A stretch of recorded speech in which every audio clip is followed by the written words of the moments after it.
Right, here we are. It's been a while since I've even made a video. We've been going out of town camping, doing some other fun stuff, but today we're gonna do some wings on the grill. I don't know why I haven't made these yet.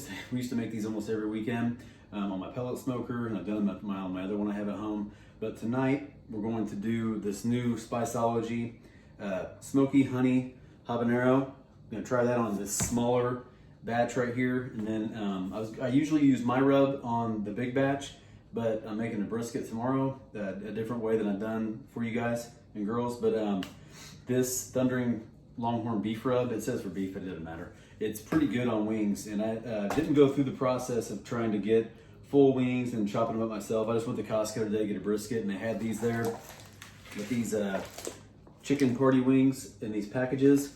They're really cheap. I think they're like $2.79 a pound. It's pretty hard to beat that. And each one of these little pouches has 15 wings in it. So even if you didn't want to smoke them and you had an air fryer or whatever you have, you put them in the oven even, they're pretty good if you season them right. But 15 of each one of these deals, so end up getting 45 wings for only 4 of us, so it should be pretty good. Let's see.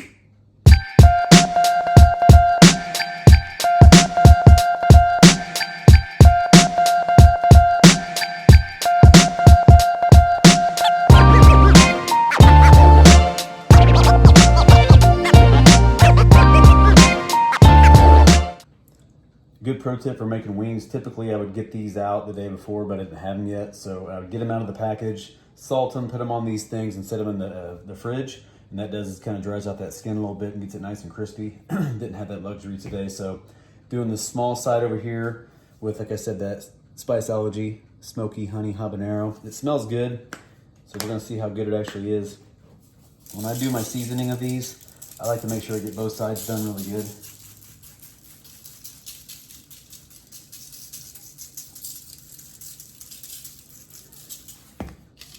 You can just put them in a bowl too, but this is just easier. Wash my hand real quick.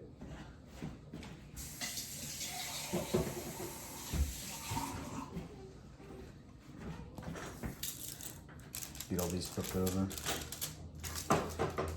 Here comes trouble.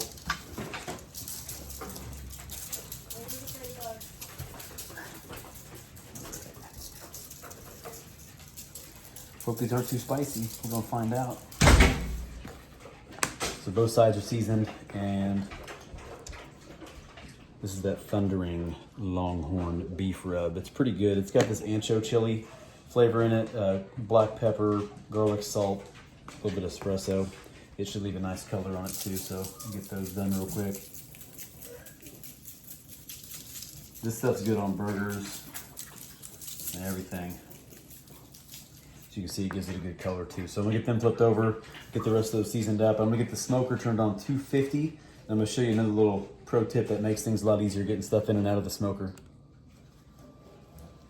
So the smoker's on 250, warming up. I like to let it roll for about 10 minutes and get all the nasty kind of white smoke out of there. I'm going to be using the B&B hickory, going back to that. I really like that the best. I'm gonna do a review on the 4 charcoals I've used and explain why I like the one I like the most. And I'm gonna throw some cherry wood in with it, so that way when they get that wood chunk burning, and then once it gets on fire pretty good, it gets rid of that white smoke and you get that little bit clearer smoke. But I think I left the pro tip out. So what I did was took each one of these packages, and each time I took all these wings out of here, I had paper towels laid out, and I set them all in there, and I just patted them all dry and got them as dry as I can get them for tonight. So if you don't have time to dry them out overnight, just wrap them in paper towels, give them a good squeeze, like 3 or 4 at a time, and that gets most of the moisture out, and then you just let them roll at 250 for probably about an hour, and then we'll take a look at them and then go from there.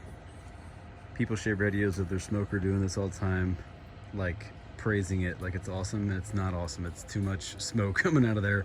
I had left the little latch here open and didn't realize it, and it had rained over when we were gone on vacation, and then it rained last night, so a lot of the charcoal was wet, and there's some wood in there too. So this smoke has to burn off pretty good before I'll put anything in there. So just getting up to temperature now. It took a while, and then once this is burned off, we'll get it started. So don't put your shit on there if it's that smoky. It's gross. All right, so it's calmed down quite a bit. It's still rolling decent, but it's at least it's a little bit clearer now. So the pro tip I was saying, put all your stuff on the rack before you bring it out. That way life's a lot easier, not putting a bunch on there individually and then letting your temperature drop and having to have it fire back up. I'm gonna put these on top. And what I'm gonna do after about 30 minutes is I'm gonna switch the racks around because there will be hotter, it'll be hotter in the bottom. I know they say heat rises, but when the direct heat's coming out of this manifold in the middle, it's like when you cook on your, I cooked some beef ribs on the grill down here when I should have put them up higher, and they were good, but they weren't as good as they should have been. So you wanna make sure that you put these in the right spot. All right, so 250 for an hour. Woo, making me cry.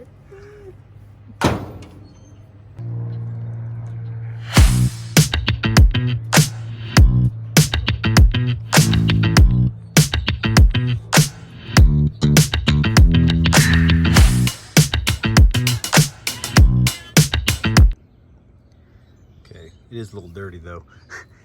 That pollen is dropping bad now, but you can see that smoke is super clean coming out of the back now. It's been 30 minutes. I'm gonna take a peek in here. The temperature set at 250, and as you can see on the thermometer there, that's 250, and the one on the dial is 2. So starting to get a little bit of color. Nothing crazy yet. Woo. So gonna let them keep going for another half an hour, just on this smoke setting. And let it finish at 250 for about another 30 minutes. Ooh, get a little smoke in my eye. And then I'll probably pull them off for a second, turn the heat up to about 450. Just put them back on the bottom like we used to do and just crisp them up like that. I had a problem getting my smoker started today. The problem was I left this little latch right here unlocked and open, and we had all that rain, and it just like took forever to start up. So I had to do multiple things. So one pro tip again is I'm not using paper towels and oil anymore. It just sucks. It doesn't work as good. The little Masterbuilt cubes they sell work freaking awesome. They stay lit long enough to get everything rolling. You take about 3 minutes, 4 minutes, and they're good to go. So that's what I'm gonna end up doing going forward as far as getting things started, but also make sure you freaking latch that, because that moisture got in there and that charcoal took forever to freaking light. So there you go. Okay, I didn't realize how late it's getting, so I went ahead and did a change of plans. I just came right back over here and I went ahead and turned it up to 300. I'm gonna leave it at 300 for 30 minutes, check everything out, and then kind of reassess from there. The key is just making sure you don't dry them out, but wings, thighs can cook a really long time, get that skin crispy. The key is looking right where that bone in that bottom part where you hold on to it. When that skin right there starts getting like real dry and almost cracked, that means you overcooked them. But if you can keep that part intact and not overcooked, they will be perfect every time. So we'll take a look here in 30 minutes. There we go. I'm getting some good color on there now. See that juice bubble right there? That's what you want. If you pull it off, keeping that intact and just have a little bit of drippings coming off, they're gonna be really, really good for you. Nothing's worse than a dry wing. I think I'm gonna go ahead and flip these over. I should put them down on the bottom rack right here, and we're just gonna crisp them up. They've gotten plenty of smoke for about an hour now, so. But good looking color. This makes sure the skin's not all rubbery. Nothing worse than a rubbery wing. So we'll crisp them up here in a minute. On the bottom, I'll probably just crank it up like 400. It doesn't take very long. This is my favorite way to crisp them up. You can put them in the oven too, or you can cook them at like 300 to 350 the whole time. We just like the way this comes out. So we do about 400 degrees. You see the flame rolling down there? Maybe. Nah, too dark. But get this thing rolling about 400. You can get it as hot as you want, but I like 400 because I can control it. And they still got a grill. You see that side there getting some heat. That side needs to get flipped. So I'll come through and flip all these over until I get the color I want. You see that sizzle right there? That's what you want. But you gotta be careful here. If you dry them out, they will not be as good. So just a little sizzle on them, a little crisp on that skin. And we're gonna come in and I'm gonna show you the different sauces we've got now. So it's about another 5 minutes. You can see they're getting really good color on them. So some of these I'm gonna start pulling off, throwing in the bowl. Just kind of eyeballing them. Like I said, first time doing wings on here. They're pretty simple overall, but when you're crisping them up the way we do, not worrying about getting an oven turned on or anything like that, just gotta really keep an eye on them because you don't want to ruin them. And I'm learning all the temperatures for everything, and so far so good. Just gonna go a couple more minutes and then they're all coming off. These are those habanero, smoky habanero ones, and these are the ones that have that other rub on it. Pretty good. Almost sauce time. That right there we call crispy, juicy. Good. All right. So wings are pulled off. Got them crisped up just how we like them. And you can see all you do is give them a little pinch and pull apart. Ooh, they're hot, but they're still juicy. So I'll go ahead and eat this one. So this is the Longhorn rub. Can you hear that crunch? That's good. We don't ever use that for wings, but it actually works pretty good. Very good. And we got all these different sauces out. This Ott's wing sauce is kind of my favorite one. I have some other ones too, but that's my favorite regular buffalo sauce. It's a little dirty, but Blues Hog on a spicy rub is really, really good for wings. If you want something a little bit different, this is a Trader Joe's sriracha barbecue sauce. It's actually pretty good. It's actually pretty spicy too.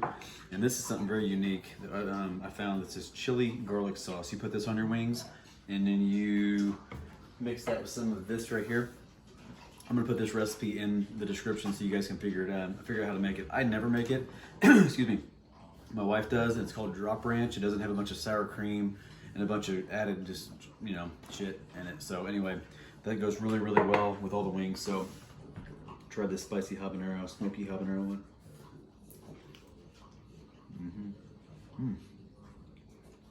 That's good. Like I said, you can still see they're juicy. Very hot though. Hard to overcook them. Just gotta keep an eye on them, make sure you don't burn them. So we're gonna enjoy these tonight with some French fries like we always do.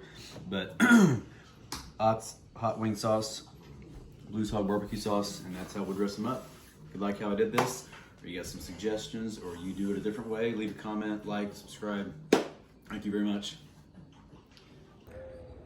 Final thoughts. That was really good. Excuse me, I just ate. My tongue is actually a little hot, so I ate quite a few, of course, like I always do, but I went back in and had two more just out of the bowl that was no sauce at all. And the one with this on here, the Spiceology Smoky Honey Habanero Rub, it's got a little kick to it. So if you got kiddos at home, they might not want that. So beware when you do that. But very, very happy with that. I'm glad I did the 250 for the first 45 minutes, then bumped up to 300 for about another 30. And then I just put it at 400. Took that middle rack out, had it sitting there, had all the meat on the actual bottom rack. And you just got to kind of stir them up, check them, turn them, make sure they're doing it. When you see the bone kind of poking out and that skin pulling away from that corner, you might be too late, but you got to get them off before that. So you got to be really, really careful with them. But it's crispy skin, good flavor, everything was awesome. Get you some.